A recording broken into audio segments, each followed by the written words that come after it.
إن الحمد لله نحمده ونستعينه ونستغفره ونعوذ بالله من شرور أنفسنا ومن سيئات أعمالنا من يهده الله فلا مضل له ومن يضلله فلا هادي له وأشهد أن لا إله إلا الله وحده لا شريك له وأشهد أن محمدًا عبده ورسوله يا أيها الذين آمنوا اتقوا الله حق تقاته ولا تموتن إلا وأنتم مسلمون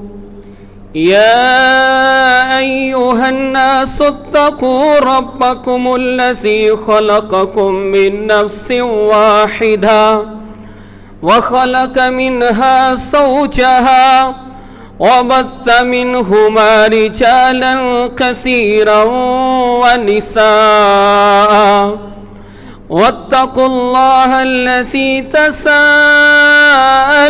به والأرحام إن الله كان عليكم رقيبا يا أيها الذين آمنوا اتقوا الله وقولوا قولا سديدا يصلح لكم أعمالكم ويغفر لكم ذنوبكم ومن يطع الله ورسوله فقد فاز فوزا عظيما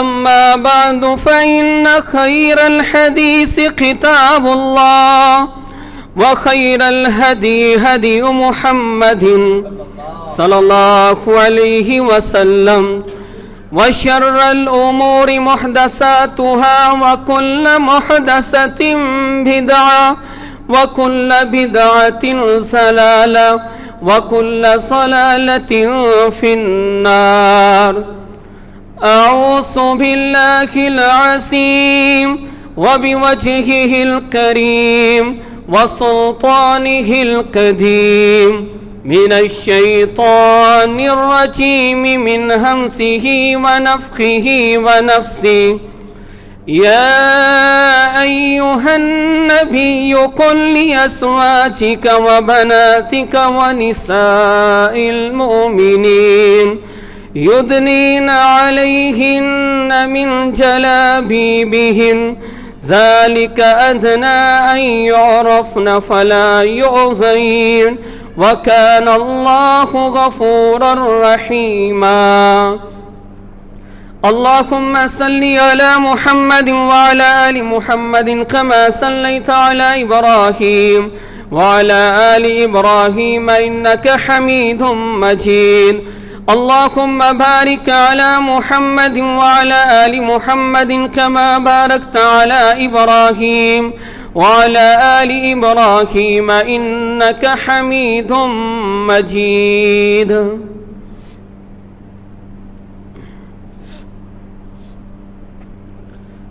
محترم بزرگوں ساتھیوں،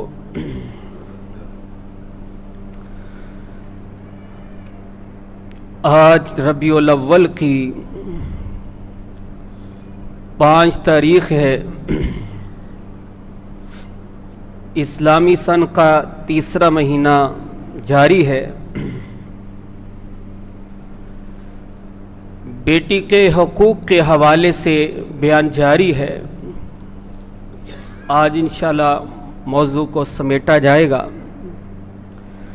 5 حقوق بیان ہوئے، اور کیونکہ آج ہمارے معاشرے میں زمانے جاہلیت سے زیادہ بدتر معاملات آ رہے ہیں، اس لیے ضرورت ہے کہ ایسے لوگوں کو آگاہ کرنا، بتانا۔ میں نے پچھلے خطبے کہا کہ یہاں سننے والوں میں سے تو اکثر وہ ہیں کہ ماشاءاللہ جو اپنی بیٹیوں سے بہت محبت کرتے ہیں، بہت پیار کرتے ہیں، ان کے حقوق کا خیال رکھتے ہیں، لیکن بات یہ ہے کہ اس پیغام کو آگے پہنچانا بھی ہم سب کی ذمہ داری ہے۔ چھٹا حق یہ ہے، پچھلے خطبے 5 حقوق کی بات ہوئی، 5واں تربیت کے بارے میں تھا کہ بیٹی کی تربیت کرنا بھی اس کا حق ہے کہ تاکہ وہ ایک اچھی بیٹی بنے، وہ ایک اچھی بہن بنے، اور اس کی شادی ہو ایک اچھی بیوی بنے، اس کی اولاد ہو تو وہ ایک اچھی ماں بنے، اور اس کے پاس بہو نو وغیرہ آتی ہے تو وہ ایک اچھی ساس بنے، اتنی شاندار تربیت ہو۔ چھٹا حق یہ ہے کہ بیٹیوں کو تعلیم دلوائی جائے، یہ تعلیم بھی بچیوں کا حق ہے۔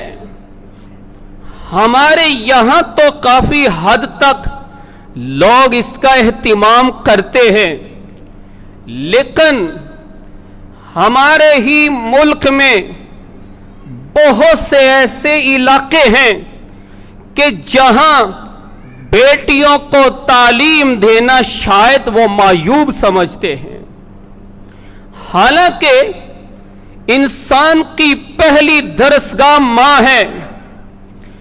ماں تب ہی درسگاہ بنے گی نا کہ جب اس کے پاس علم ہے، تعلیم ہے، اس کو اچھائی اور برائی کا علم ہے، حق اور باطل میں فرق جانتی ہے، پھر ہی وہ اپنے بچوں کی صحیح تربیت کرے گی۔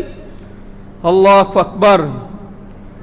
لیکن جب ماں کو ہی پتہ نہیں ہے تو وہ پہلی درسگاہ تو نہیں، وہ تو پھر جہالت کا ہے۔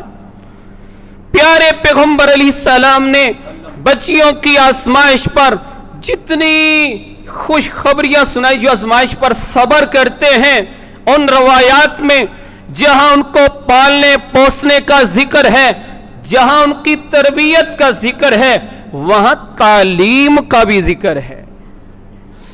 اور تعلیم میں سب سے پہلے تعلیم ہے ہی قرآن و سنت کا نام، کہ بیٹیوں کو قرآن کی تعلیم دی جائے، ان کو قرآن کا صحیح تلفظ کے ساتھ ناظر آئے۔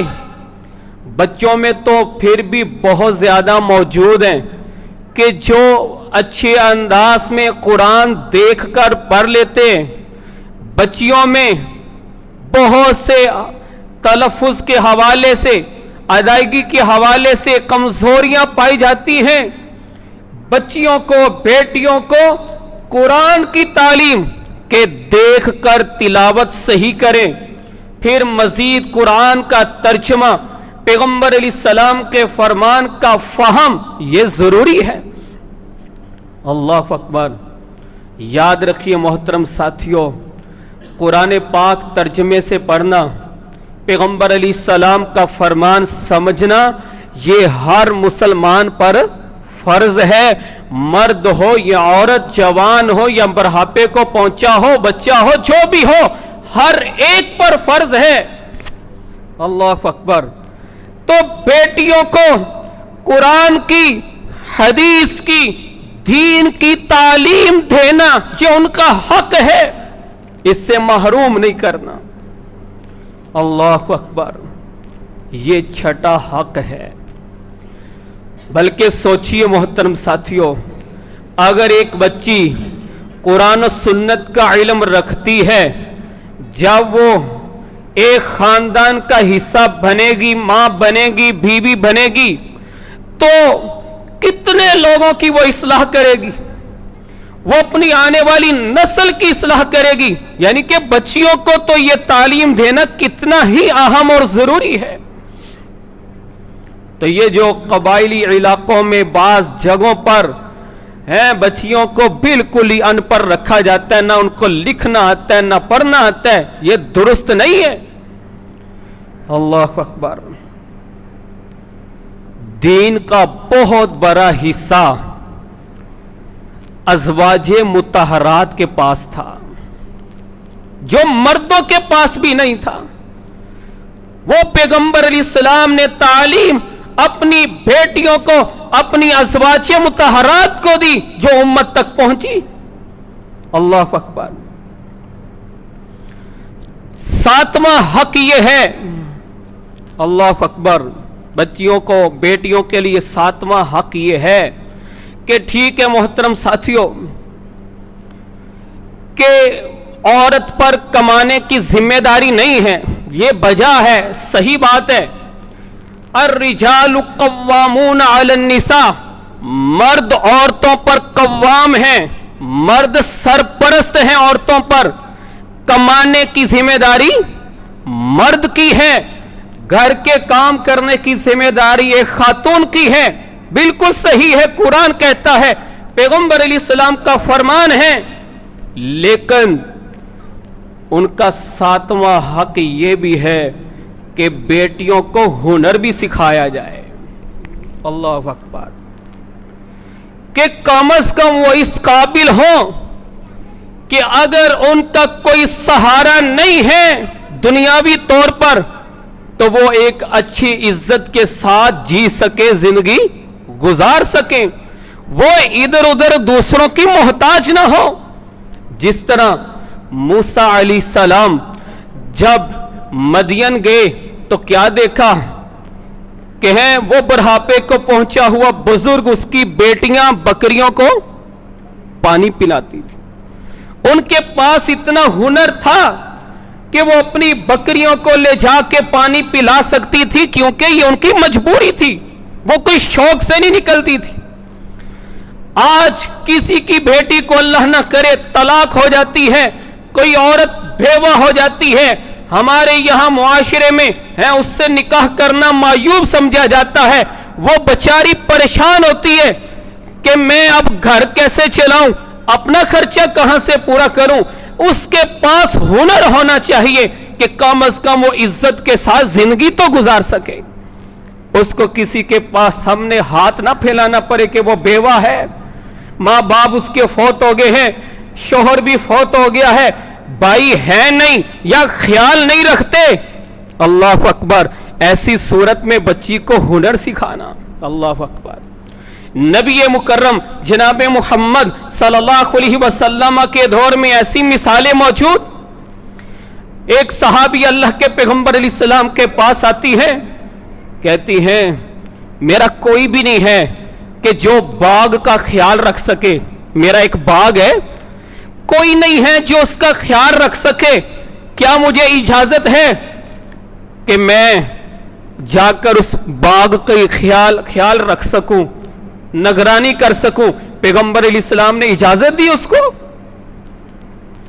بیٹیوں کے پاس ہنر ہونا چاہیے، لکھنے کا فن ہو، سلائی کا فن ہو، پکانے کا فن ہو، دیگر جو ہنر ہیں ان کے لائق، ان کے مناسب وہ ہونے چاہیے، تاکہ وہ چار دیواری میں رہ کر، پردے میں رہ کر، دینی حدود میں رہ کر عزت کے ساتھ جی سکیں.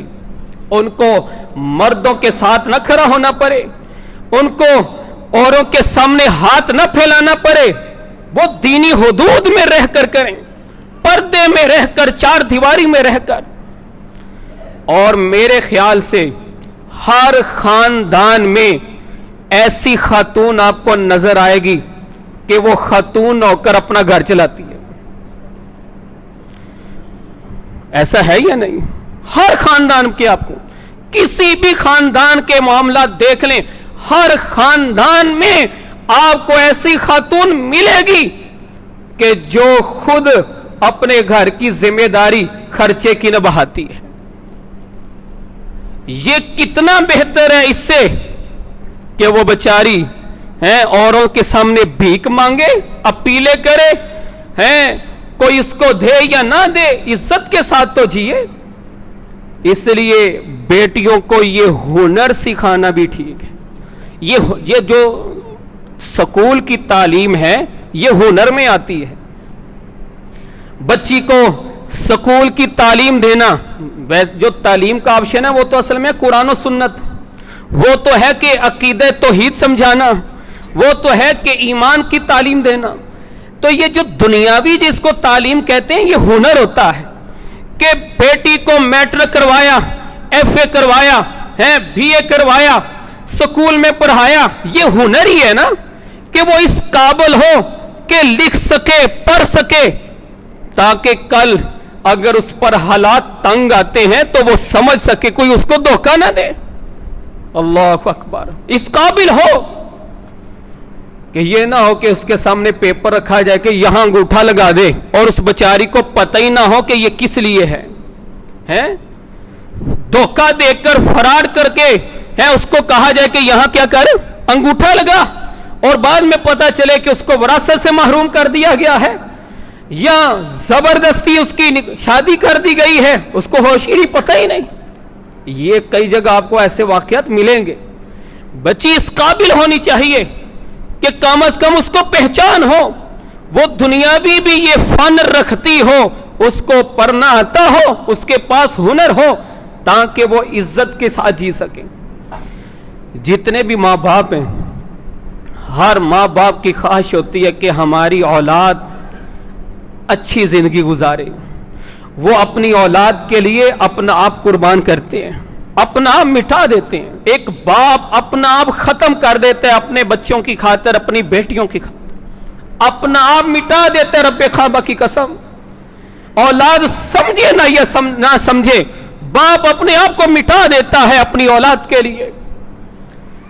تو وہاں ماں باپ کو چاہیے اس چیز کو سامنے رکھیں کہ کل آنے والے حالات کا پتہ نہیں کہ زندگی نے ساتھ دینا بھی یا نہیں دینا، بچیوں کی شادی کرنے کا موقع ملے گا بھی یا نہیں ملے گا. پہلی اجل موت کا وقت آ جائے گا. اس لیے بیٹی کے پاس یہ فن ہو کہ اگر اس کے سر سے ماں باپ کا سایہ اٹھ گیا ہے، اس کا بھائی نہیں ہے، اس کا شوہر نہیں ہے، وہ ایک عزت کے ساتھ اس معاشرے میں زندگی گزار سکے. اللہ اکبر. او اللہ کے بندو، یہ بسوں میں جو بہنیں کام کرتی ہیں، یہ ہوائی جہاز میں آپ کو جو وہاں میزبان عورت ملتی ہے، یا آپ کو یہ کئی بائک وغیرہ چلانے والی عورتیں ملتی ہیں، ہاں ان میں ممکن ہے بعض ایسی ہوں شوقیہ طور پر جو کہ غلط ہے، لیکن اکثریت ان بچیوں کی ہوتی ہے جو مجبور ہوتی ہیں، جو بے بس ہوتی ہیں، روزگار کا مسئلہ ہوتا ہے. اس لیے اللہ کے لیے ان بچیوں کی ناموس کے بارے ہمیں کبھی بھی زبان درازی نہیں کرنی چاہیے. سوچنا چاہیے یہ کسی کی بیٹیاں ہیں، کسی کی بہن ہیں. بتائیے کوئی بھی شوق سے گھر سے نکلتا ہے اللہ ماشاءاللہ کوئی ہے کہ جس پر اللہ رحم کرے، ایسے لوگوں کو ہدایت دے، ایسی عورتوں کو کہ جو اپنے شوق سے ہی مرضی سے ہی ایسا کریں. زیادہ تر مجبور ہوتی. تو بہرکیف صحیح ہنر ہو کہ پردے میں رہ کر، یہ نہیں کہ مردوں کے ساتھ یا مخلوط معاملہ یا غیر محرم کی تفریق نہ ہو، یہ چیز نہ ہو. اللہ اکبر. 8واں حق یہ ہے بیٹی کا. محترم ساتھیوں، ٹھیک ہے بیٹی ہے، لیکن ماں باپ کو چاہیے جس طرح کئی کاموں میں بیٹے سے مشورہ کرتے ہیں، بیٹی سے بھی مشورہ کرنا چاہیے. بیٹی سے مشورہ کرنا بھی یہ اس کا حق ہے. کچھ کرنا چاہتے ہیں گھر میں، کوئی کسی کو بلانا چاہتے ہیں، کوئی دعوت ہے، کوئی اس طرح کا معاملہ ہے، بیٹی سے بھی بندہ مشورہ کر سکتا ہے. یہ کوئی معیوب بات نہیں ہے. بعض دفعہ عورتیں زیادہ اچھا مشورہ دیتی ہیں. پیارے پیغمبر علیہ السلام صلح حدیبیہ کے موقع پر جب مشرکین نے روک دیا عمرہ کرنے سے، تو آپ نے صحابہ کو حکم دیا کہ احرام کھول دیں. تو صحابہ نے اس لیے فوراً عمل نہ کیا کہ شاید ابھی وہی نازل ہو جائے، جہاد کا حکم آ جائے، اللہ کی طرف سے کوئی فیصلہ آ جائے. اس انتظار میں انہوں نے تھوڑی تاخیر کی. پیغمبر علیہ السلام پریشان ہو کر اپنی زوجہ کے پاس آئے، آ کر مسئلہ بتایا. کہ یہ پریشانی ہے کہ صحابہ کو بولا ہے تو انہوں نے آگے سے ایسا کیا نہیں ہے. ایک خاتون کیا کہتی ہے اللہ کے رسول صلی اللہ علیہ وسلم، ام المومنین، آپ جائیں جا کر خود احرام کھول دیں، سر منڈوا دیں، پھر دیکھیں کیا ہوتا ہے. مشورہ دیا. پیارے پیغمبر علیہ السلام نے آ کر ایسا ہی کیا. جب صحابہ نے دیکھا کہ رسول اللہ صلی اللہ علیہ وسلم نے احرام کھول دیے، ان کو پتا چل گیا کہ وہی نہیں آنی، اللہ کا حکم ہی یہ ہے. سب نے فوراً عمل کیا. کہنے یعنی کہ دیکھیں کتنا اچھا مشورہ کہاں سے ملا. اور پیغمبر علیہ السلام نے یہ نہیں دیکھا کہ یہ تو ایک خاتون نے مجھے مشورہ دیا، میں تو اللہ کا نبی ہوں، بلکہ آپ سبحان اللہ عمل کرتے ہیں اس پر، اور اس کا کتنا شاندار نتیجہ نکلتا ہے. اس لیے یہ نہیں کہ یہ بیٹی ہے، عورت ہے، کمزور ہے، اس کو کیا پتا ہو. بسا اوقات بیٹیاں اتنا شاندار مشورہ دیتی ہیں. دیکھیے جس طرح موسیٰ علیہ السلام کے بارے میں مشورہ دیا اپنے باپ کو. وہ 2 بچیاں جو پانی پلانے کے لیے جاتی تھیں، جب موسیٰ علیہ السلام آئے تو ان میں سے ایک نے مشورہ دیا کہ ابا جان کو کہا کہ اس کو مزدور رکھ لیں، امانت دار بھی ہے، طاقتور بھی ہے. یہ مشورہ دیا تھا نا، بیٹی نے مشورہ دیا تھا، باپ نے اس مشورے کو قبول کیا، دیکھا کہ یہ اچھا مشورہ ہے. اس لیے یہ حق ہے بیٹیوں کا کہ گھر کے معاملات میں جو مناسب ہو، یہ نہیں کہ ہر دفعہ ہر معاملے میں جو ان کے لائق ہے اس میں ان سے مشورہ کرنا بھی بہتر ہے. بیٹی کو کوئی چیز لا کر دینی، اسے مشورہ کر لیا، مشورے میں کیا قباحت ہے. اللہ اکبر. اس کے بعد 9واں حق یہ ہے کہ بیٹے اور بیٹی میں فرق نہیں کرنا چاہیے. ٹھیک ہے دونوں کی حدود الگ ہیں، بیٹوں کی ایک اپنا معاملہ ہے، ان کے بیرونی معاملات گھر سے باہر، بچیوں کا اور ہے. لیکن ماں باپ کو چاہیے محبت کرنے میں، کھلانے پلانے میں، ہے ان کے کپڑے خریدنے میں، ان کا سامان لینے میں کبھی بھی تفریق نہ کریں. بعض جگہ دیکھنے کو ملتے ماں کی طرف سے تفریق ہو جاتی ہے کہ 3-4 بیٹیاں اور ایک بیٹا، وہ ماں بس بیٹے کا اس خیال رکھتی ہے اور بچیوں کی پرواہ نہیں کرتی، حالانکہ وہ خود ایک عورت ہے، وہ خود بھی کسی کی بیٹی ہے، اور فرق کر جاتی ہے کہ بچیوں کی پرواہ نہیں اور بچے کے لیے سب کچھ وہ کرنے کے لیے تیار ہے. اللہ کے لیے محترم ساتھیوں، بیٹی ہو بیٹا ہو، یہ تفریق نہیں ہونی چاہیے. محبت میں، پیار میں، کھلانے پلانے میں، پہنانے میں، سیر و تفریح کروانے میں. یہ نہیں کہ بیٹے کو تو لے جے مری ہیں گلیات ادھر ادھر اور بچی گھر میں بیٹھی رہے. پردے میں، شرعی حدود میں رہ کر بتائیں کیا بچی باپ کے ساتھ جا سکتی ہے؟ نہیں جا سکتی.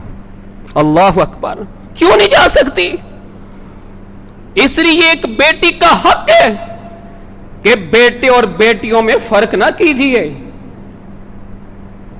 بڑے بڑے سنجیدہ لوگ کئی معاملات میں فرق کر جاتے ہیں. جس طرح میں نے ایک مثال دی ہے، سیر و تفریح میں دیکھ لیں، بچے کو لے گئے ہیں، بچی کو چھوڑ گئے. اللہ اکبر. نہیں محترم ساتھیوں، فرق نہیں کرنا. پیارے پیغمبر علیہ السلام، آپ کے 2 بیٹے ویسے بچپن میں فوت ہو گئے. آپ نے اپنی بیٹیوں کے ساتھ جو سلوک کیا، اللہ اکبر. آج میرا جو بزرگ بھی اور میرا جو بزرگ بیٹیوں کے معاملے میں پریشان ہے، اس کو چاہیے کہ پیغمبر علیہ السلام کی سیرت بحیثیت باپ کا مطالعہ کر لے. بڑا دل کو سکون ملے گا. میں نے پیچھے ایک دفعہ بیان بھی کیا تھا، بڑا سکون ملے گا. پیغمبر علیہ السلام کی بیٹیاں بیوہ بھی ہوئی، پیغمبر علیہ السلام کی بیٹیوں کو طلاق بھی دی گئی، طلاق بھی دی گئی. آپ کی بیٹیوں پر آزمائشیں بھی آئیں. آپ نے اس وقت کیا کردار ادا کیا، وہ ہمارے لیے اسوہ حسنہ ہے. ہمیں چاہیے سیرت کا مطالعہ کریں. پہلے اس عنوان پر میں نے بیان کیا، پھر انشاءاللہ بشرط زندگی بیان ہوگا، تاکہ جو لوگ بچیوں کے معاملے میں پریشان ہوں، جب پیغمبر علیہ السلام کا عمل دیکھیں نا، دلی سکون ملتا ہے. اللہ اکبر. اس کے بعد 10واں حق یہ ہے، بیٹیوں کا 10واں حق یہ ہے کہ ان کی جائز فرمائش پوری کرنی چاہیے. اللہ اکبر.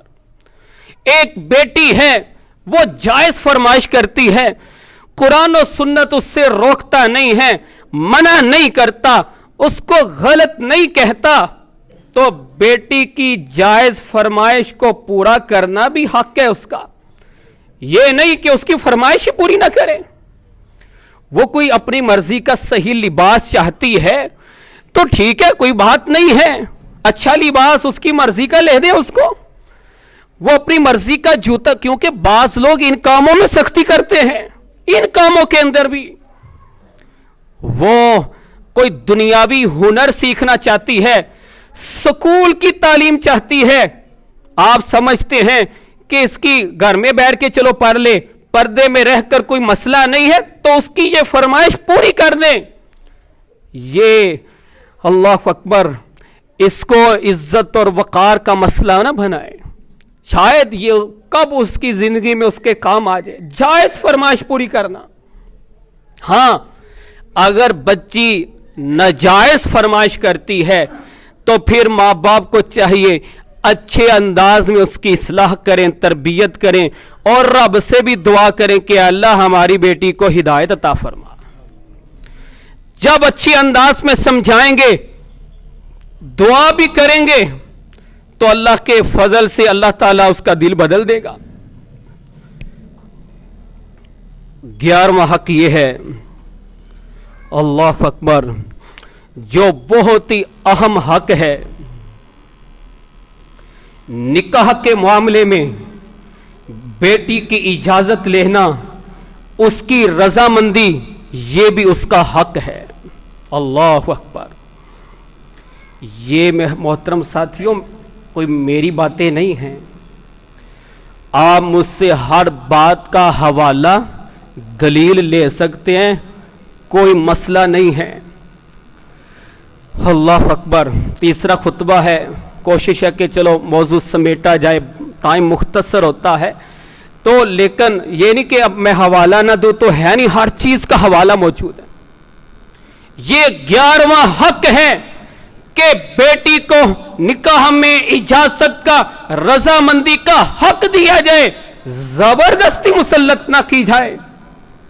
پیارے پیغمبر علیہ السلام نے فرمایا بکر جو کنواری ہے اس سے بھی اجازت لی جائے، اور جو غیر کنواری ہے اس سے بھی مشورہ لیا جائے. فرمایا، پیغمبر علیہ السلام سے عرض کیا گیا، کنواری عورت تو بڑی شرمیلی ہوتی ہے، تو اس کی اجازت کا مطلب کیا ہے کہ اس کے سامنے رشتے کا ذکر کرے. اگر خاموش رہتی ہے تو مطلب وہ کیا ہے؟ راضی ہے. لیکن اگر وہ انکار کر دے تو پھر جب تک آپ اچھے انداز میں بغیر زبردستی اس کو سمجھا نہیں لیتے تو زبردستی مسلط کرنے سے شریعت نے روکا ہے. اور جو رہی بیوہ عورت غیر کنواری، کہا کہ اگر وہ مناسب سمجھے تو اس کا نکاح کر دیں. اگر وہ کہے کہ میرے بچے جوان ہو گئے ہیں، مجھے اب آگے نکاح کی ضرورت نہیں، تو زبردستی اس پر مسلط نہ کی جائے.